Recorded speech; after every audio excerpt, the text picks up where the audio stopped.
France में इतनी जल्दी जल्दी प्रधानमंत्री बदले जा रहे हैं कि प्रधानमंत्री पद को लेकर तू चल मैं आया जैसी स्थिति पैदा हो गई है। 2024 में फ्रांस जो है वो अब तक 4 प्रधानमंत्री देख चुका है। एलिजाबेथ बॉर्न जो हैं वो जनवरी तक प्रधानमंत्री थीं। उसके बाद गैब्रिएल अताल को प्रधानमंत्री बनाया गया, जो कि महज 9 महीने प्रधानमंत्री रहे। और उनके बाद सितंबर में मिशेल बार्नियर पीएम बनाए गए, जो 3 महीने ही इस पद पर रहे, क्योंकि अविश्वास मत के जरिए बार्नियर की कुर्सी जो है वो जाती रही।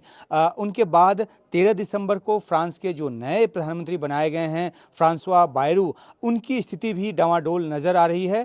डेमोक्रेटिक मूवमेंट के मध्यमार्गी नेता हैं 73 साल के फ्रांसवा बायरू, और उनकी जो पोल रेटिंग है वो काफ़ी ख़राब आई है। फ्रेंच वीकली जर्नल जो है दिमांचे, उसने जो पोल कराया है उसमें 66% फ्रांसीसी उनके काम से संतुष्ट नहीं हैं। और ये पोल रेटिंग जो है बायरू के साथ साथ राष्ट्रपति मैक्रों के लिए भी झटके की बात है।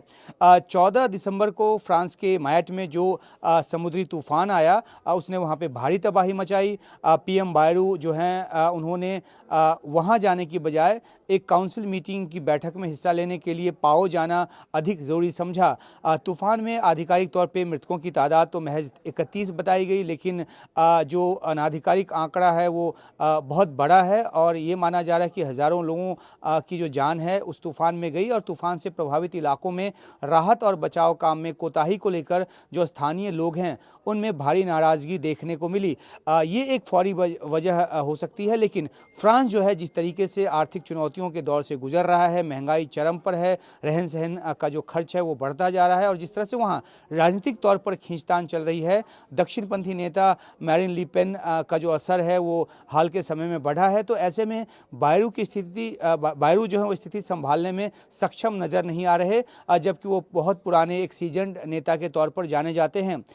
दरअसल माना यह जा रहा है कि मैक्रों जो हैं उन्होंने बायरू को पीएम नियुक्त करके दरअसल एक पुराना राजनीतिक कर्ज जो है वो चुकाया है। बायरू 3 बार राष्ट्रपति का चुनाव लड़ चुके हैं फ्रांस में, हालांकि कभी वो जीते नहीं।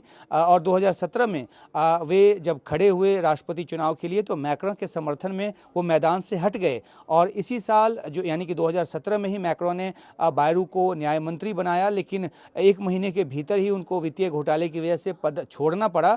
और अब मैक्रों ने उनको पीएम नियुक्त कर दिया है, और वो सक्षम नज़र नहीं आ रहे जो फ्रांस है उसकी हालत को संभालने में, चाहे वो राजनीतिक हालत हो या फिर वहाँ की जो आर्थिक हालत है उसको।